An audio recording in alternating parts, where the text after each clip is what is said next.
Iniciaremos agora a mesa redonda, o combate ao capacitismo a partir das decisões da Justiça do Trabalho.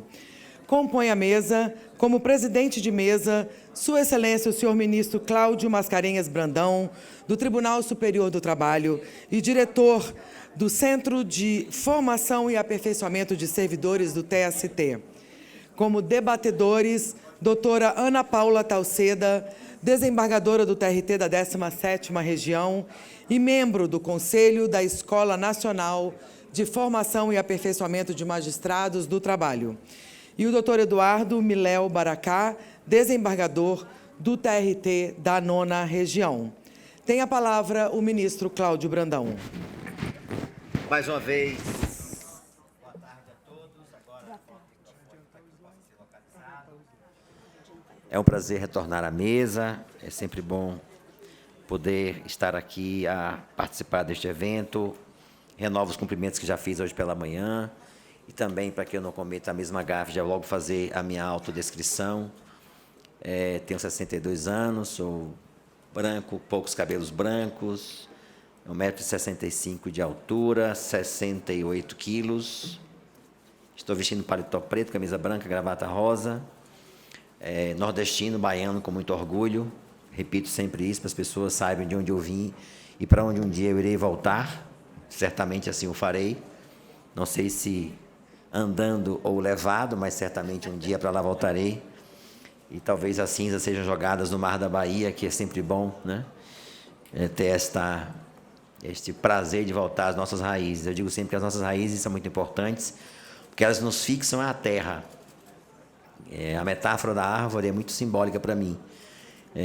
Nós nunca devemos esquecer de onde nós viemos, porque, na verdade, tal como a árvore, as nossas raízes nos fincam à terra. E é exatamente a solidez das nossas raízes que permitem que as nossas árvores, na metáfora que agora digo, consigam suportar as intempéries que a vida põe à nossa frente.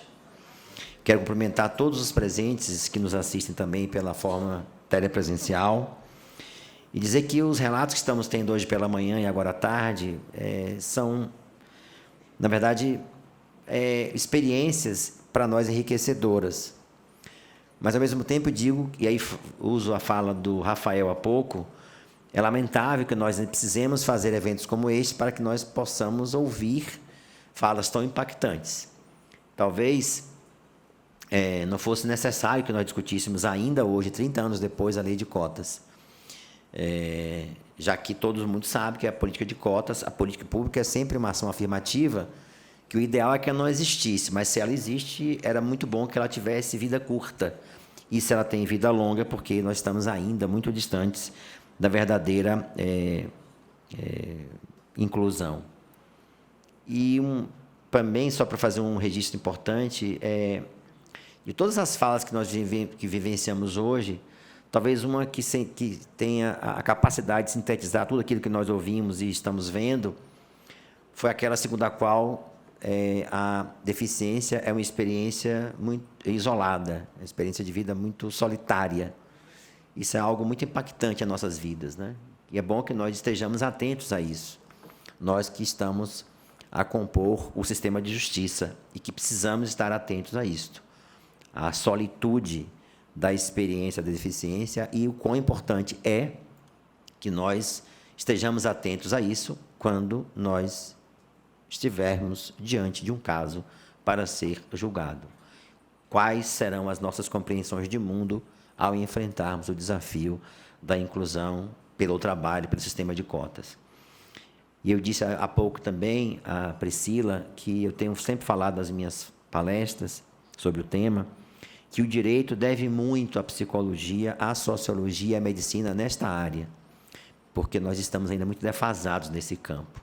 Mas, enfim, somos aprendizes permanentes e, por isso mesmo, estamos aqui agora, nesta mais uma mesa, na companhia dos queridos amigos, já há muito tempo que os conheço, desembargador Ana Paula Talceda, e também o colega desembargador TRT do Paraná, Eduardo Miléo Baracá, que vem também trazer a sua experiência já do lado de cá do balcão, digamos assim, fazer a nossa análise para tentar demonstrar como nós estamos a enfrentar essa temática.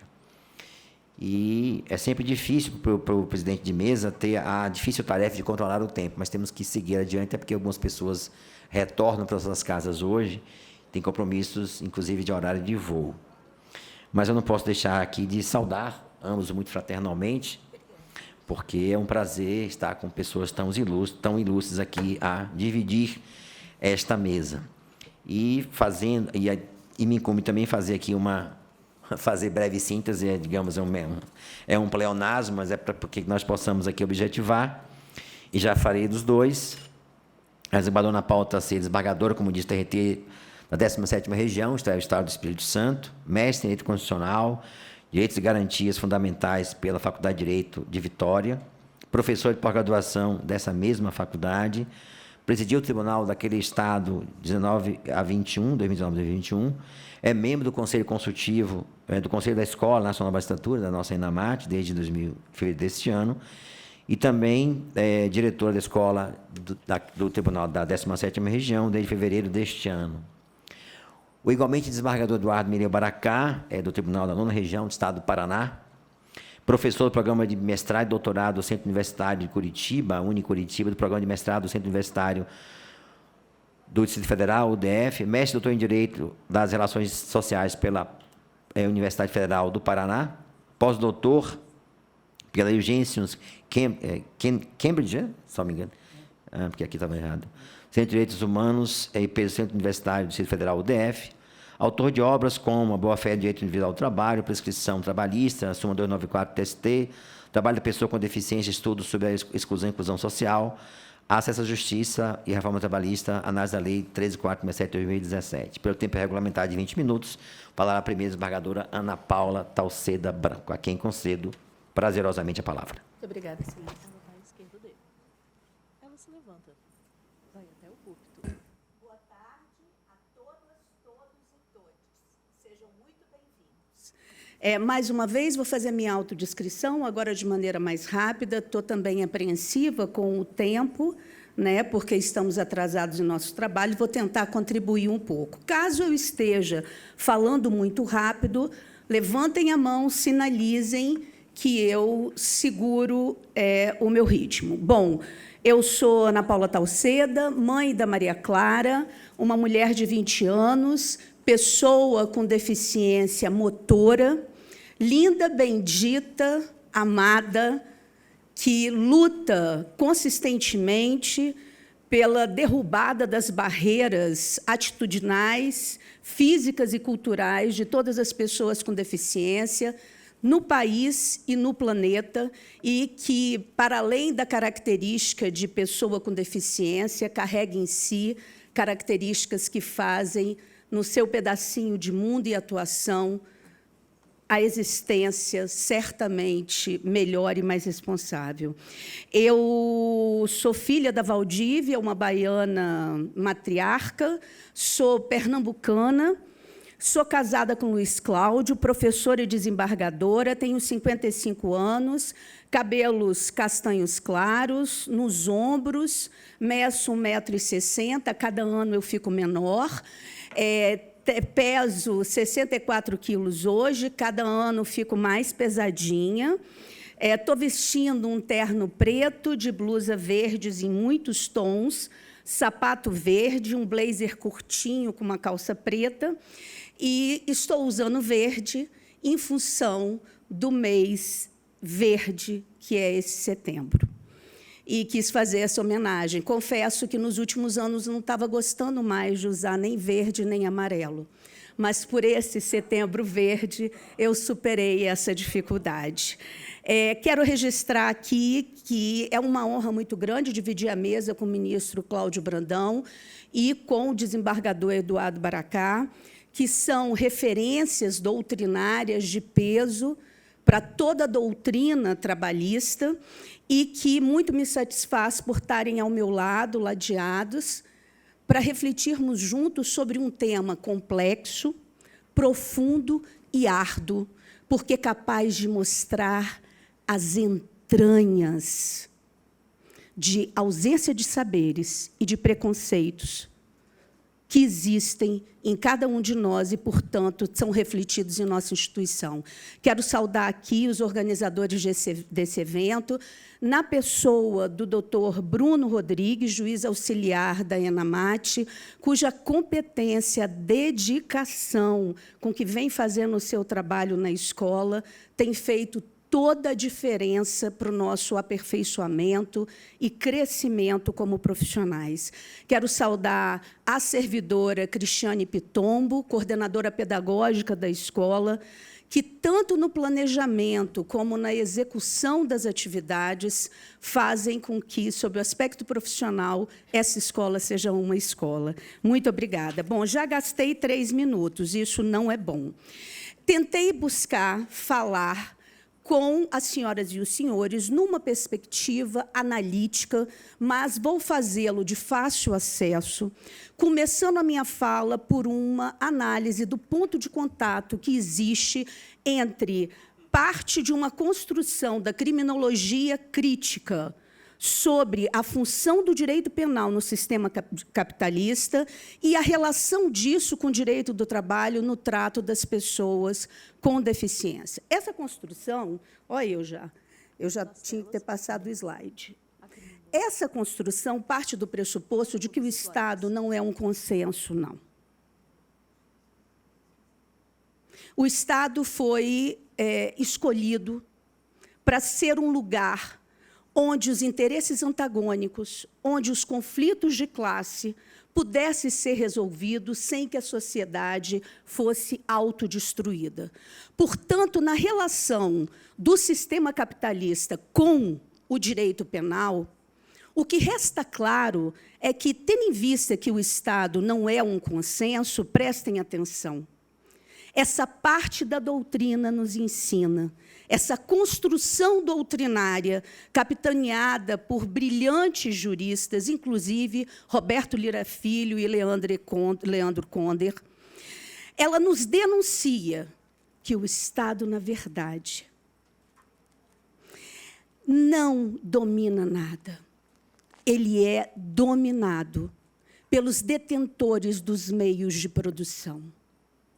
Porque existe um pacto oficioso que faz com que ele funcione a favor das classes social, política e economicamente dominantes. E, nesse sentido, há grupos vulneráveis que nunca interessaram ao capitalismo e que fazem com que o direito penal carregue a mancha, o peso de pactuar, de funcionar a favor do capital e dos meios de produção, de maneira a perseguir, anular e encarcerar pretos, pobres e prostitutas como regra geral. A criminologia crítica, portanto, nos chama a considerar, a amadurecermos em nossa reflexão e sagacidade, quanto ao fato de que, também no direito do trabalho, existe um grupo vulnerável. E um dos grupos vulneráveis que mais merecem hoje as nossas luzes, que ainda não tem tanta voz como nós já conseguimos alguma, em relação ao gênero e à cor, são as pessoas com deficiência.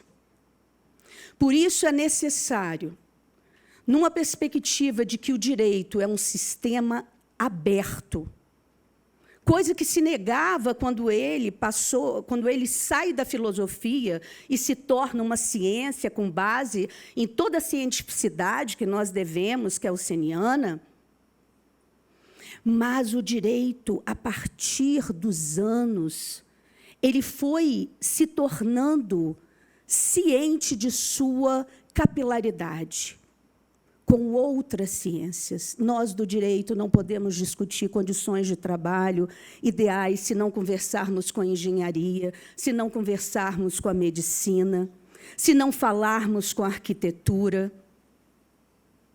E é por isso que hoje eu trago esse ponto de contato, porque se faz necessário que nós, cientes desse intento do capital em anular os corpos que não lhes são úteis, não permitamos também que, pelo direito do trabalho, os corpos das pessoas com deficiência sejam anulados, sejam perseguidos, não encarcerados num sistema carcerário convencional, mas aprisionados nas quatro paredes de um ambiente familiar, ou mesmo no ambiente de trabalho, em que é inviabilizado o contato dessas pessoas com outros colegas.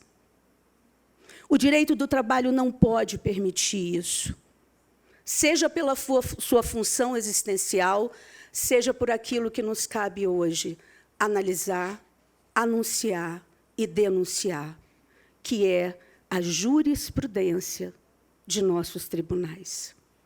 Quando os nossos tribunais endossam comportamentos voltados a anular a dignidade, a inclusão, a saúde, a vida dos cidadãos e cidadãs, pessoas com deficiência, é o Estado compactuando com a barbárie social.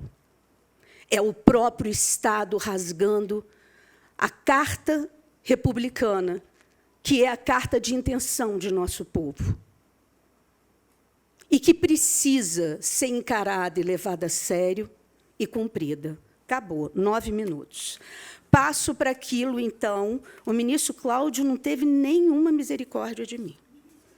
Disse que está atrasado, e eu sou obediente. Passo, então, portanto, a minha pesquisa. Quero pedir primeiro aos senhores que atentem para uma exortação. Eu, de modo artesanal, lembrem, não estou apresentando aos senhores uma pesquisa científica, sou professora e bem sei as exigências para uma pesquisa científica. Vou usar a expressão pesquisa meramente para usar um sinônimo para o levantamento que eu fiz. Quando fui chamada para essa mesa, resolvi fazer o levantamento da jurisprudência trabalhista sobre, minha pergunta era, como está se comportando a jurisprudência trabalhista? Eu vou deixar tudo isso com vocês, tá? Com as senhoras e os senhores. Desculpem também, eu sou uma professora. Nos tribunais, normalmente, eu tenho uma postura bem solene, porque faz parte da realidade dos tribunais. Aqui eu me sinto numa casa aberta, com pessoas de vários saberes, e pode ser que eu use a expressão turma, preste atenção, pessoal, e isso não é desrespeitoso, por favor, é na intimidade de quem deseja aprender junto. Eu, então, gostaria de discutir como fiz esse levantamento jurisprudencial. Mas, antes de discutir esses critérios, eu queria dizer uma coisa.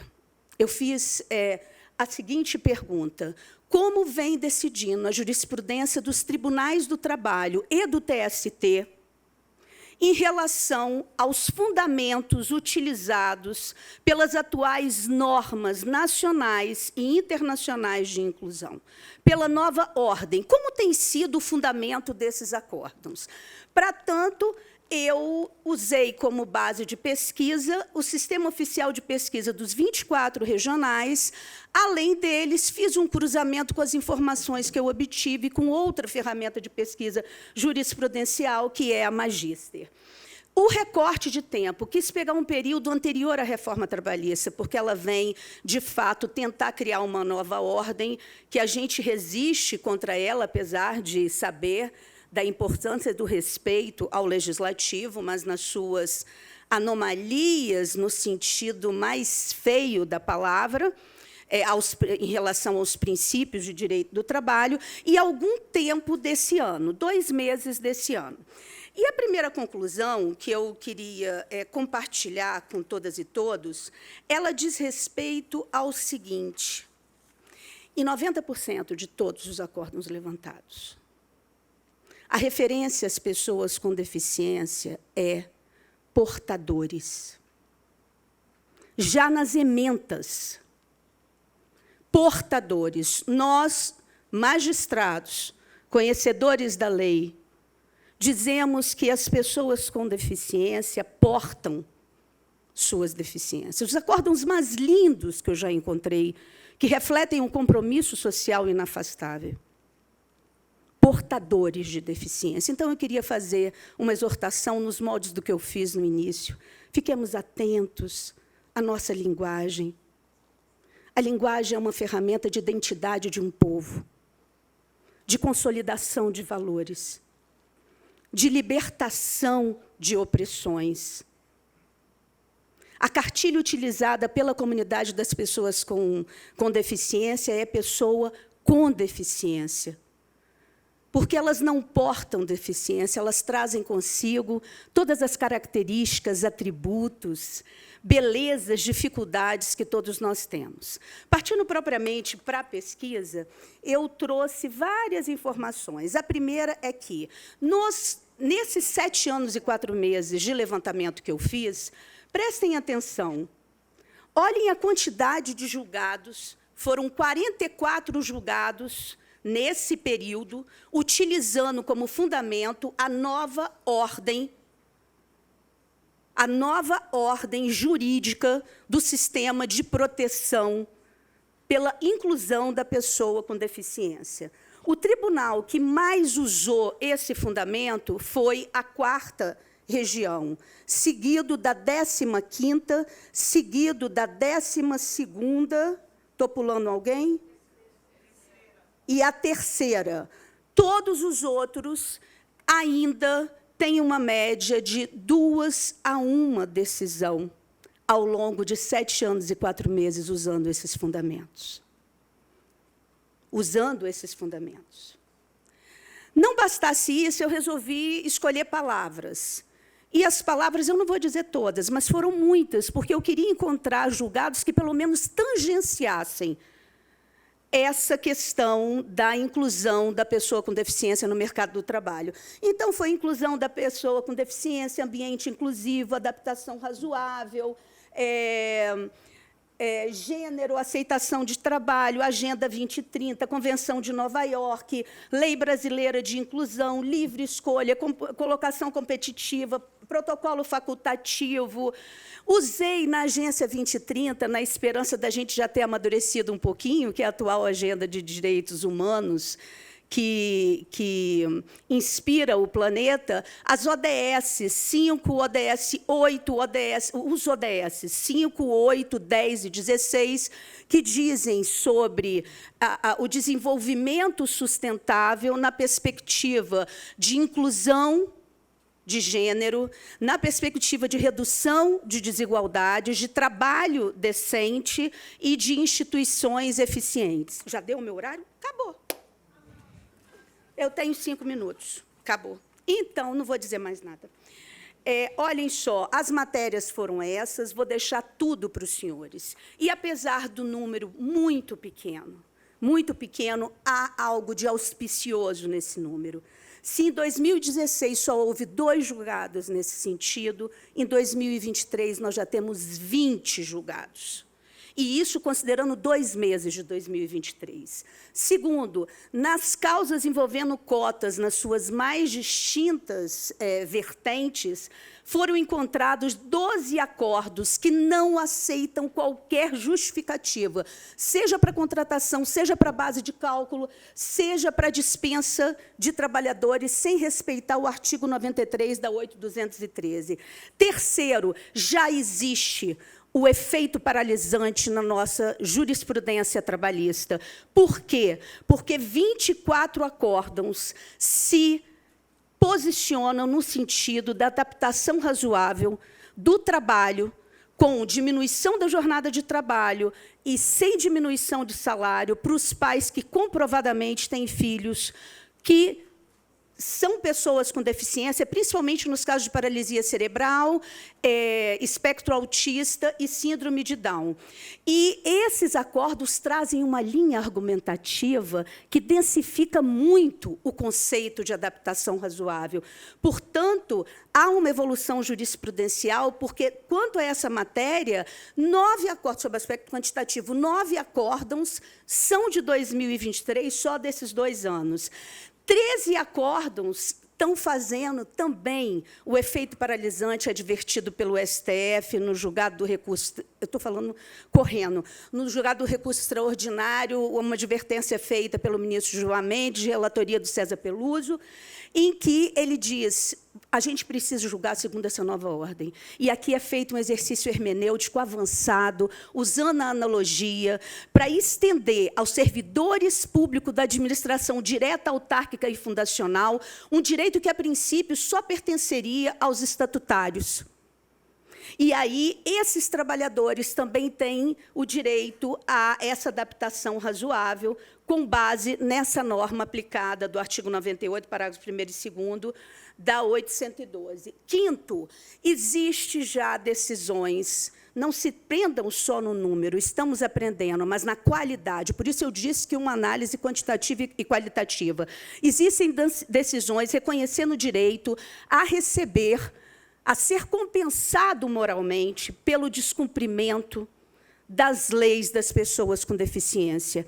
E esse descumprimento, vejam, essa reparação moral sequer precisa ser provada objetivamente, porque como o desrespeito a essa norma está relacionada a um patrimônio jurídico que pertence a toda a humanidade, presume-se que houve esse dano existencial e, portanto, em causas individuais e coletivas, já existe essa possibilidade de reconhecimento, de compensação moral em ré ipsa. Fiz também o levantamento do TST. No levantamento do TST, nesse período, foram encontrados 24 acórdãos, 7 anos e 4 meses, 24 acórdãos. Qual é a base de pesquisa que a senhora usou, professora Ana Paula? Eu usei os acórdãos disponibilizados pelo TST no mês de março de 23, que foi escolhido como tema direito antidiscriminatório das pessoas com deficiência. Eu peguei aqueles acórdãos oferecidos pela Corte e fiz a análise. As matérias os senhores vão ver, isso tudo eu vou deixar aqui. Já vi que eu não vou poder discorrer muito mais. Deu 20 minutos no meu tempo agora. Tinham me dado 5 minutos quando tinha 15. Eu vou pedir mais 3. Primeiro, também apenas mais um, por gentileza. Ai, meu Deus. Então, aqui... Gente, mas que coisa. Porque nós já temos várias atividades ainda hoje, desembargadora. Eu peço sua compreensão. Excelência, eu vou. Então, aqui, o que eu observo, também no TST aumentou muito o número de julgados. Em 2023, só aparece um, porque os recursos têm uma dificuldade maior para subir, e só foi apurado os meses de janeiro e fevereiro. Em 3 acórdãos, infelizmente, ainda permanece uma posição de prestigiar a teoria da reserva do possível em detrimento da efetivação máxima dos direitos fundamentais, aceitando motivos, apesar da Convenção de Nova York, para não cumprir as cotas. Nós ainda temos 3 acórdãos nesse período em que foi identificada essa visão, mas antes era majoritária e hoje são 3 acórdãos encontrados. E, por fim, 2 julgados relevantíssimos, um da lavra do ministro Cláudio Brandão, de 2019, em que ele faz a análise da discriminação por impacto adverso. Esse se tornou o maior referencial teórico na jurisprudência do TST. E não é porque ele está aqui, é porque é fato, é uma verdadeira aula, esse julgado do ministro Cláudio Brandão, e o outro do ministro Alexandre Ágara Belmonte, tratando da adaptação razoável. Só para os senhores verem, em todas as 2 situações foi reconhecido o direito desses trabalhadores. Na primeira, do ministro Cláudio, eu ia dizer várias coisas sobre esse acórdão, mas não vou poder. Na primeira, se trata de uma trabalhadora bancária de um banco privado que resolveu colocar todos os empregados com deficiência, pessoas com deficiências, numa única agência. Criou todas as acessibilidades possíveis e imaginárias e colocou todos lá. E essa trabalhadora dizia, eu tenho paralisia cerebral severa, eu não tenho condição, pela minha deambulação, eu uso cadeira de rodas e muletas, de ir e voltar 40 quilômetros no transporte público regular para essa agência. Me coloque em uma dessas aqui, dentre outras opções. O banco disse não, e o ministro Cláudio, ao enfrentar essa matéria, traz para o Brasil uma hipótese clara e bem trabalhada da discriminação por impacto adverso, e, ao final, diz, se, por um lado, parece louvável a atitude do banco, por outro, ela demonstra uma singela intenção de segregação social, o que é muito grave, nossa jurisprudência não permitiu. E o outro é de um trabalhador que trabalhava na informática do ministro Alexandre Agra, que precisou de um teletrabalho, porque o filho dele tinha paralisia cerebral severa, não tinha condições, se automutilava e não tinha condições de ter independência e autonomia nas atividades diárias, morava com a mãe desenvolveu uma doença gravíssima intestinal, perdeu 25 quilos, não tinha absorção de alimentos, e ele queria o trabalho pela via telepresencial, o trabalho dele era por demanda, e não foi aceito pela autarquia, que era sua empregadora, uma autarquia estadual do Espírito Santo, dizendo que ele não tinha direito a isso. Isso é uma faculdade do empregador, segundo o artigo 3º da CLT. E foi mantida aqui a decisão do TRT Capixaba de reconhecer o direito desse trabalhador ao teletrabalho pelo período inicial de 6 meses, e o ministro Agra, com a 8ª turma, o ministro Cláudio com a 7ª, faz um verdadeiro tratado para denunciar essa recusa ilegal de cumprimento da adaptação razoável para esse trabalhador. Enfim, eu não pude contribuir como gostaria, peço perdão porque não tive a competência de administrar meu tempo, mas quero dizer que nós estamos atentos para que a nossa jurisprudência não seja usada em relação às pessoas com deficiência que buscam um trabalho como uma ferramenta de anulação e aprisionamento no ambiente familiar e, quiçá, no trabalho. E que é daqui para melhor, porque essa é uma justiça social. Muito obrigada.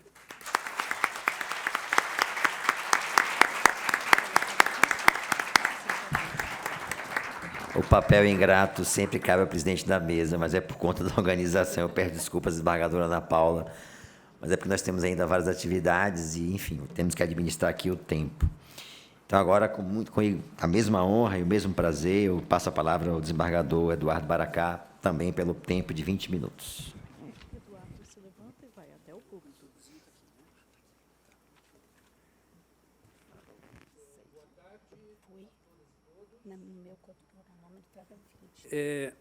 Eu tinha preparado antecipadamente uma autodescrição, mas depois de ter ouvido o doutor Rafael, eu achei que a minha autodescrição era muito formal e achei sensacional, na verdade, a autodescrição que ele fez. E vou pedir licença a ele, então, para começar a minha autodescrição dizendo que eu sou de touro e meu ascendente é aquário. E sei disso porque minha mãe me disse isso. Eu, na verdade, nunca fiz um mapa astral, mas um dia minha mãe me disse, ela gosta muito de horóscopo, me disse que eu era... taurino eu sei que eu sempre soube que era, né, mas que eu tinha um ascendente em aquário, mas o resto eu não tenho a menor ideia, né, né, onde é que anda lá, onde é que andavam os astros quando eu nasci.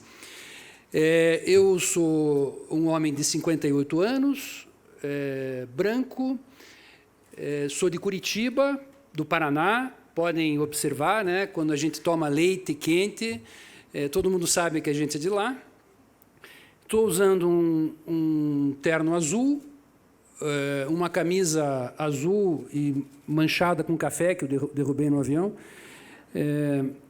E, basicamente, é isso. Eu acho que para o Ricardo poder saber como eu... O Ricardo já me conhece, mas ele poder saber mais ou menos como é que eu estou. Eu queria, antes de mais nada, agradecer a Enamate, na pessoa do ministro Maurício Godinho Delgado, pela oportunidade de estar aqui, de tratar de um tema tão importante como esse da jurisprudência, né, do papel da jurisprudência trabalhista no âmbito da inclusão da pessoa com deficiência. Eu queria também cumprimentar o ministro Cláudio Brandão pelo excepcional trabalho na inclusão. Eu ia colocar aqui, para não me perder, mas é que eu tenho que saber, né?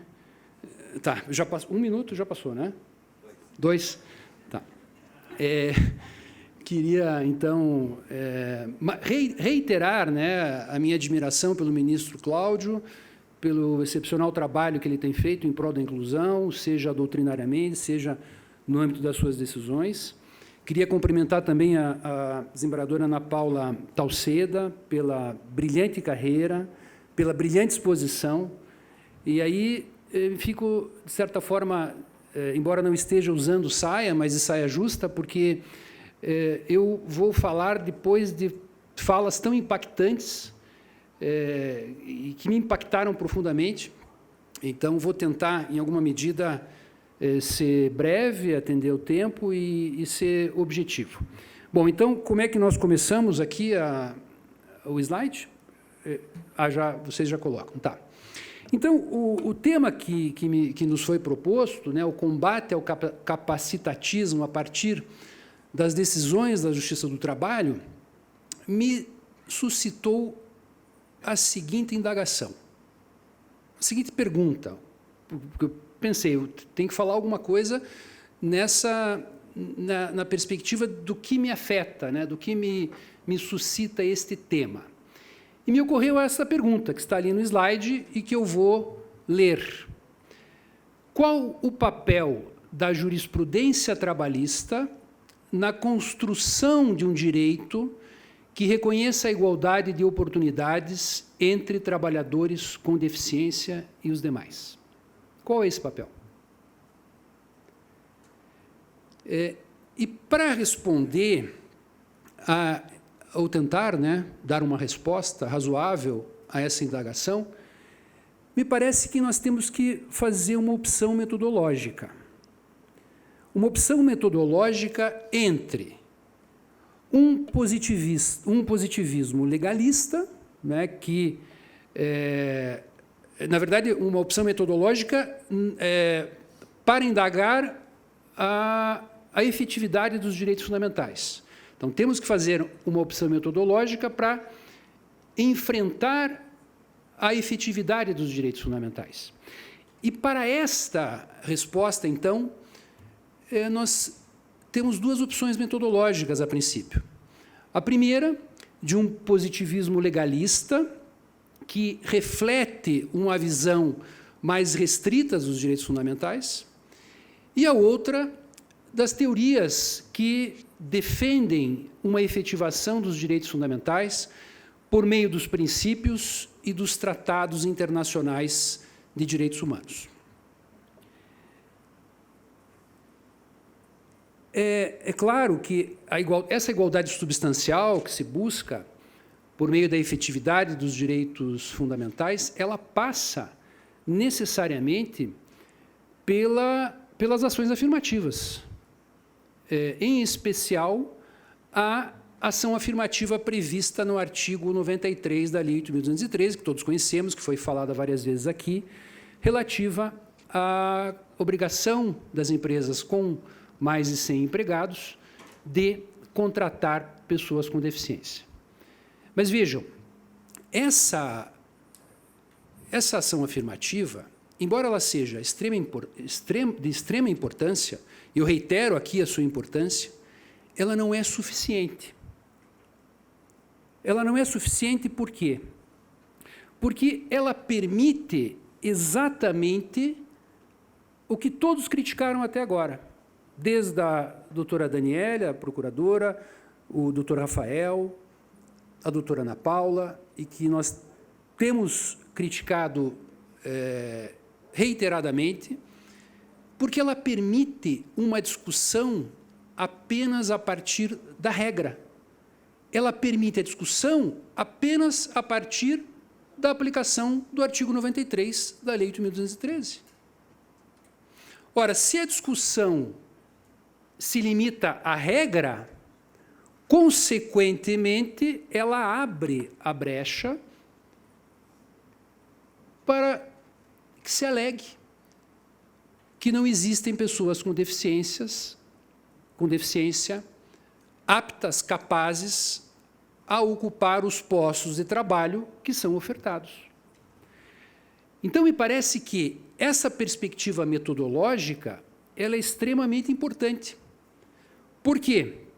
Porque se nós passarmos, se a jurisprudência trabalhista, se a atuação do Ministério Público do Trabalho, como disse o doutor Rafael, ele vai nas fiscalizações, e eu achei sensacional isso, ele vai nas fiscalizações e, ao mesmo tempo em que ele fiscaliza a aplicação do artigo 93 da Lei 8.213, ele fiscaliza também a cota do artigo 429 da CLT, que trata da aprendizagem. Mas eu já vou chegar lá, já vou chegar nessa hipótese da aprendizagem. Mas eu queria só enfatizar que, se a interpretação, se a opção metodológica for uma opção de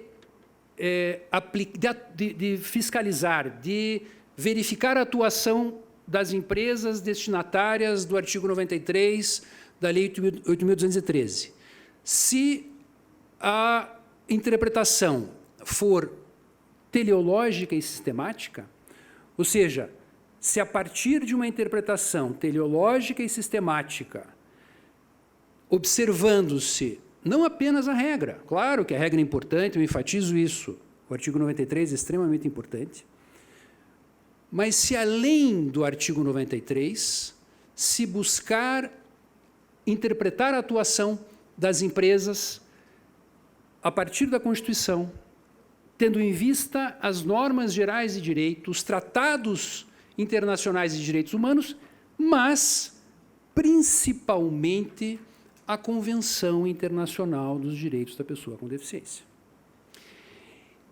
E, nesse particular, me parece que é fundamental reiterar, insistir na aplicação direta e sem restrições desta norma constitucional, que é a Convenção sobre os Direitos da Pessoa com Deficiência, na medida em que é internalizada enquanto emenda constitucional, né, como todos sabemos aqui, porque foi ratificada observando o quórum do artigo 5º, parágrafo 3º da Constituição.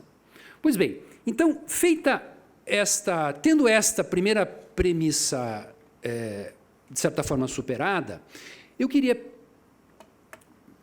trazer da Convenção de Nova York, e isso foi várias vezes reiterado aqui, um conceito que me parece fundamental para podermos falar de evolução jurisprudencial. Eu falo aqui do conceito de adaptação razoável. Então, Ricardo desembargador Ricardo e outras pessoas cegas, eu transcrevo no slide agora o artigo 2º da Convenção, especificamente no conceito da adaptação razoável. Eu sei que o Ricardo sabe de cabeça, né, esse conceito, mas eu vou pedir licença para lê-lo, porque é de extrema importância. Então, diz lá, adaptação razoável significa as modificações e os ajustes necessários e adequados, e aí sublinhei modificações e os ajustes necessários e adequados, que não acarretem ônus desproporcional ou indevido, quando requeridos em cada caso a fim, e aqui sublinho de novo, de assegurar que as pessoas com deficiência possam gozar ou exercer em igualdade de oportunidades com as demais pessoas todos os direitos humanos e liberdades fundamentais. E aqui eu gostaria de insistir, enfatizar, que a adaptação razoável, embora, claro, também se dirija a mudanças arquitetônicas, a ajustes relativos à tecnologia assistida, não se limita apenas a estas adaptações. Na verdade, me parece que pressupõe todas elas um ajuste ou uma modificação atitudinal. Esse parece que talvez seja o mais importante, porque ele vai preceder todos os demais, né? Todos aqueles exemplos que nós vimos de barreiras arquitetônicas, barreiras tecnológicas, elas sucedem a esta barreira atitudinal. E a partir dessa ideia de igualdade substancial, de igualdade de oportunidades, eu posso inferir ou eu posso interpretar que nós estamos falando o que há um pressuposto para a igualdade substancial de acesso ao trabalho. Né? Se nós estamos falando da aplicação do artigo 93, eu tenho que pensar em acesso ao trabalho. Mas como falar de acesso ao trabalho sem acesso à qualificação? Mas para ter acesso à qualificação, eu preciso aprender. Eu preciso de aprendizado. E daí eu chego na aprendizagem. Ou seja, transpor, e aqui, Ricardo, me perdoe, é uma frase sua, eu sei, eu já vou mostrar numa ementa sua, mas é uma frase do desembargador Ricardo: transpor a barreira atitudinal para permitir a acessibilidade atitudinal. Como fazer isso? Então, a ideia, portanto, eu já volto aqui. A ideia, portanto, é essa interpretação sistemática, teleológica, sistemática porque compreende não apenas a regra, não apenas a discussão da aplicação do artigo 93, mas a inclusão, que é a finalidade, a inclusão da pessoa com deficiência a partir de todo o ordenamento jurídico, seja o artigo 93, seja os tratados internacionais de direitos humanos, em especial a Convenção Internacional das Pessoas com Deficiência. Então, a ideia qual é? Em síntese, né? A ideia a empresa, para ela, como o doutor Rafael falou várias vezes aqui, que as empresas envidam todos os esforços, dizem, né, que realizam todos os esforços, mas ele mesmo comprovou aqui com números que não realizam. Mas, antes disso, na fiscalização, na ação civil pública, a necessidade de incluir não apenas o descumprimento do artigo 93, mas ampliar o debate para o descumprimento do artigo 93 e o descaso, o não comprometimento da empresa com a inclusão. Sim, muito obrigado. E o não comprometimento... puxa, acho que o meu relógio aqui está diferente. E o não comprometimento, mas eu já estou indo para o final. E o não comprometimento da empresa com políticas sociais. E aí eu encontrei uma decisão muito interessante de 2016 do ministro Maurício Godinho Delgado, em que ele relata exatamente essa circunstância. Ele diz lá que, em síntese, ele constata no acórdão que a empresa descumpria sistematicamente essas políticas sociais, seja no tocante às cotas, seja em relação à capacitação, seja em relação à cota da aprendizagem do artigo 429. Então, ele diz ali que a empresa, em cumulativa afronta aos comandos normativos que emanam dos artigos 93, da Lei 8.213 e artigo 429 da CLT, ela... estou voltando. Ele troca o slide. Não, aqui é do Ricardo. Pulou? Não, aqui. Ela, portanto, diante de todo o substancial... Eu estou lendo aqui a decisão um trecho da decisão do ministro Maurício. Diante de todo o substancial tratamento que o ordenamento jurídico nacional e internacional apresenta para a tutela dos direitos dos trabalhadores com deficiência, nos moldes já apresentados, não se pode prestigiar condutas empresariais que notadamente descumprem tais comandos e que demonstram uma postura de descaso com o reiterado inadimplemento das obrigações. Ou seja, adaptação razoável significa não apenas, as questões arquitetônicas, as tecnologias assistidas, mas é uma intenção de modificar em prol da inclusão. E aqui finalizo a minha apresentação com uma decisão brilhante do desembargador Ricardo Tadeu, lá da 9ª Região, com certeza estava na sua estatística, professora Ana Paula, porque nesta decisão, que é a única que eu encontro, a única que eu encontrei no Brasil inteiro, vejam, a única. Por que ela é a única que eu encontrei? Porque, infelizmente, mas me parece que talvez isso seja uma questão de tempo, né, o debate, os processos não incluem a discussão do cumprimento do artigo 93 a partir de uma interpretação teleológica e sistemática. Se limita a discussão à regra. E quando nós temos uma visão limitada na regra, isto dificulta, eu diria até mais, impede a efetiva ou a efetividade dos direitos fundamentais. E, Ricardo, então, eu vou finalizar aqui, lendo aqui um trecho da decisão do desembargador Ricardo, no sentido de que, diz ele, uma hipótese plausível hoje para adaptação razoável é a adoção do contrato de aprendizagem para a pessoa com deficiência. De modo que, quando a empresa vale-se da aprendizagem para qualificar a mão de obra, não se autuam as empresas por determinação legal. Por quê? Porque ela está se adaptando. E resposta à pergunta. Então, no início, como vocês lembram, eu me propus a responder uma pergunta. Termino, então, respondendo a pergunta ou propondo, de alguma forma, em alguma medida, a resposta a esta pergunta. Qual é?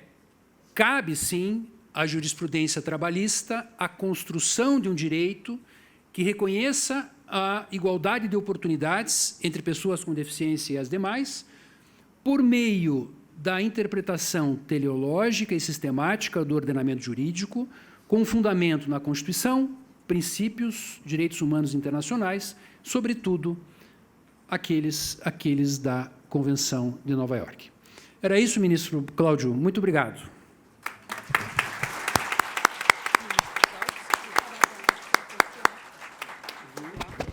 Agradeço ao desembargador Eduardo, inclusive, por ter observado rigorosamente o tempo. É sempre um trabalho difícil aqui da presidência da mesa. Quero cumprimentar de maneira muito efusiva o presidente Lélio Mendes Corrêa, que está conosco agora, ministro Augusto César de Carvalho, também vejo ali. E eu quero fazer 2 observações finais a respeito do que nós assistimos nesse painel e também do que nós vimos durante o dia de hoje. Uma coisa foi falada por várias pessoas, inclusive o desembargador também falou, a desembargadora Ana Paula falou, dos relatos impactantes que tivemos hoje. Eu gostaria de fazer uma pergunta para todos nós, e me faça essa pergunta. Por que para nós é impactante? Porque, na verdade, nós estamos aqui com a oportunidade de vivenciar uma realidade que não é a nossa, mas estamos vendo o quão difícil é a vivência cotidiana enfrentada pelas pessoas com deficiência. E aqui não é porque estou na presença dele, mas vou falar de um ponto da gestão do ministro Lélio Mendes Corrêa. Ela tem sido marcada por uma característica muito, a meu sentir, importante. O Tribunal Superior do Trabalho tem aberto as suas portas para a sociedade brasileira. Esta é a diferença. Então, na verdade, na medida em que nós hoje nos sentimos impactados, é porque pela primeira vez neste tribunal nós temos tido a oportunidade de vivenciar o lema da Convenção de Nova York, que é nada sobre nós sem nós. Ou seja, é a realidade vivenciada pelas pessoas com deficiência, dita por elas, e não por um de nós que estamos do lado de cá do balcão para assimilar como essas pessoas vivem, as dificuldades que elas enfrentam. Veja um relato da psicóloga Priscila, psicóloga, relatou a sua dificuldade de vida para encontrar o seu lugar no mundo. Veja o relato de quem disse hoje que quando uma pessoa negra nasce numa família negra, ela encontra um paradigma horizontal de aferição de sua identidade. Mas quando a pessoa é a primeira pessoa com deficiência na família, não há esta equivalência horizontal de reciprocidade. E ela sente o desafio de ser a primeira a romper a difícil barreira do preconceito. E eu falei hoje pela manhã em preconceito estrutural, e para mim este é o maior preconceito que nós vivenciamos no mundo de hoje, porque está arraigado em nós, está presente em nós, faz parte da nossa existência.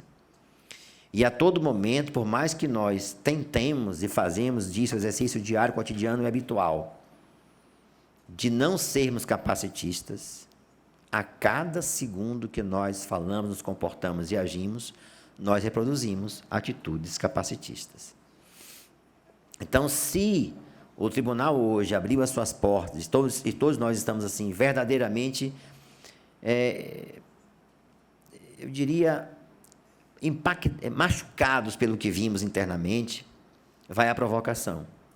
E aí me refiro aos colegas de tribunais que aqui estão, desembargadores, juízes de primeiro grau, especialmente aqueles que estão nas comissões de acessibilidade e nas escolas judiciais, que requeiram a seus tribunais, imediatamente, a realização de eventos como este, não para juízes falarem para juízes, não para professores falarem para professores, mas, ao contrário, para que o lema principal da Convenção de Nova York, que começou em 1972 na Inglaterra, abra as suas portas para ouvir quem sabe falar.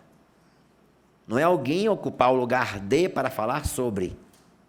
É alguém que tem, é uma expressão meio vulgar, meio, digamos assim, estereotipada, mas vou utilizá-la nesse momento, que tenha lugar qualificado de fala.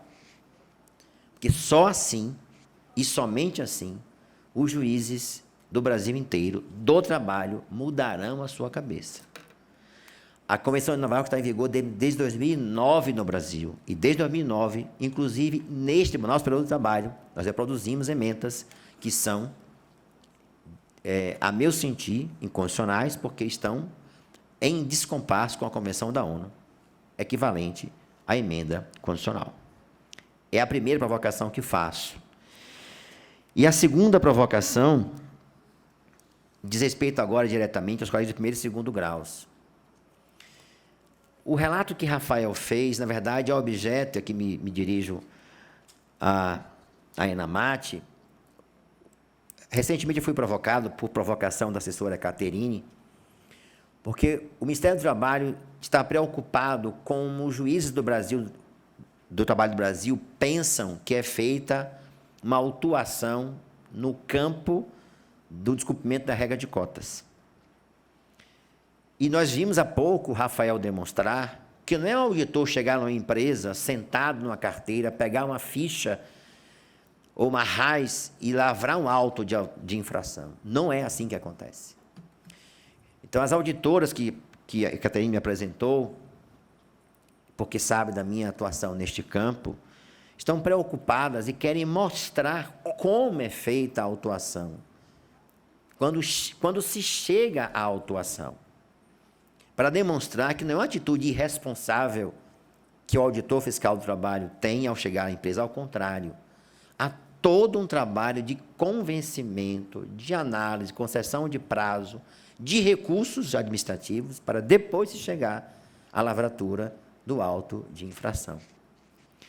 E se o juiz do trabalho, de primeiro grau especialmente, mas também os tribunais gerais do trabalho, tiverem consciência de como acontece essa autuação, certamente terão muito maior cuidado em simplesmente dizer que uma empresa publica um anúncio no jornal e que não apareceu ninguém para cumprir a vaga, está desobrigada de cumprir a cota. E muitas vezes um acórdão lavrado 4, 5, 6, 2 anos depois que a autuação foi lavrada. E funciona como uma espécie de salvo-conduto judicial para que a empresa continue não cumprindo a cota. E o caso paradigmático que esse tribunal julgou tinha 12 anos que o auto de infração foi lavrado. Não é possível que 12 anos depois nada tenha mudado naquela realidade. E eu não me lembro quem falou hoje aqui, falou em dumping social. Isso é muito importante, porque a empresa que cumpre a cota, na verdade, está sendo, aspas aqui, tá, minha gente? Aliás, nem vou usar a palavra para não ser, como é hoje na internet, né, feito um corte, depois editado só essa palavra. Eu vou retirar o que eu ia dizer. Mas vou falando dumping social, aquela empresa que não cumpre a cota tem a vantagem competitiva pelo custo que teria em não promover a adaptação razoável. Embora todos nós saibamos que a barreira mais difícil de ser rompida é a barreira atitudinal. Então, colegas de primeiro grau, colegas desembargadores, vocês, vossas excelências têm a grande tarefa de revisitar a prova, de inquirir, de determinar a produção de provas que são mais do que relevantes para que no acordo no tribunal esteja delimitado, de fato, o que realmente aconteceu. Tenho a compenetração positiva de entender o valor de uma decisão judicial que simplesmente diz que a empresa não cumpriu a cota. Recentemente, na 7ª turma, houve um caso emblemático de uma empresa de São Paulo, uma universidade de São Paulo, que exigiu para agente de limpeza curso de inglês e informática, revelando a discriminação por sobrequalificação. Este é um dos muitos exemplos, como vimos vários hoje aqui, em que se encontram artifícios para simplesmente não cumprir a lei de cotas, que no Brasil tem 32 anos de vigência. A nossa lei brasileira de inclusão, eu posso afirmar com segurança, é uma das leis mais avançadas do mundo. Então, nós precisamos apenas fazer com que os juízes do trabalho, e não me refiro à justiça consumerista, não me refiro à atuação do ponto de vista dos direitos à educação inclusiva, acho que é fundamental a educação inclusiva para efeito de qualificação, mas tenho certeza, e aí vai para o Ministério do Trabalho e Provocação, que nós só mudaremos esse estado de coisa, começarmos a responsabilizar a cadeia produtiva, vedar que haja, de alguma forma, como já no serviço público, contratação de empresas que não cumprem a cota fixada pelo legislador. Que alguma coisa tem que ser feita. Não é possível que ainda hoje nós, juízes do trabalho, não reconheçamos a importância que é o trabalho, como vimos aqui há pouco, no depoimento contundente de Rafael, mostrar o quão importante é, e a psicologia, repito, tem estudos muito avançados nesse campo, mostrando o quão importante é para a pessoa com deficiência trabalhar e sentir-se produtivo, incluído na vida em sociedade, que é fundamento da Convenção da ONU. Então, só nos resta, então, aplicar a legislação. Por isso, vão aqui as duas provocações. Primeira delas, solicitar que os seus tribunais abram as portas. Não é uma tarefa fácil. Nós abrimos a porta e, evidentemente, não vamos dizer o que não vamos pedir, o que nos vão dizer. Às vezes, o que nos vão dizer é aquilo que nós não queremos ouvir, mas precisamos ouvir. Em segundo lugar, aos colegas de primeiro grau e de segundo graus, de primeiro e segundo graus, que encarem esses processos em que a cota é discutida, não com mais um processo na pilha a ser resolvida, mas um processo que merece, sem dúvida alguma, um cuidado maior, porque quando um tribunal reconhece que a cota não cumprida está amparada pela decisão judicial, estamos estimulando que outros também se comportem de maneira semelhante. Por isso, eu quero agradecer aos membros da mesa, cumprimentar pelas brilhantes exposições, cumprimentar a Enamate pelo evento, cumprimentar a presidência do tribunal por ter aberto mais uma vez as portas da casa, e posso afiançar que o ministro Lédio Mendes Correia é humanista por formação e tem aberto as portas. E não tem sido fácil para nós ouvirmos a sociedade, porque ela vem dizer, inclusive, sobre aquilo que nós não estamos fazendo com o nosso papel de membros do Poder Judiciário. Por isso que é importante, se nós estamos tendo, e de fato estamos tendo, a gestão democrática, democracia é isso. Como dizia minha querida amiga Fátima Stern, dá trabalho, mas é bom. Por isso eu quero agradecer e retornar então a palavra ao cerimonial.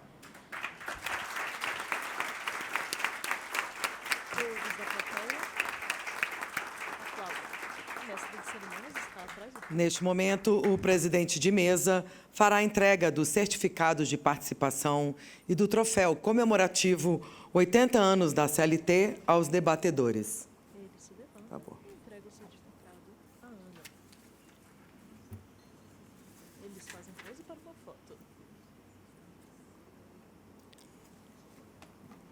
Ele também entregou o troféu a ela. Agora para Eduardo. Informo que daremos sequência. Obrigada, ministro. Obrigada a todos.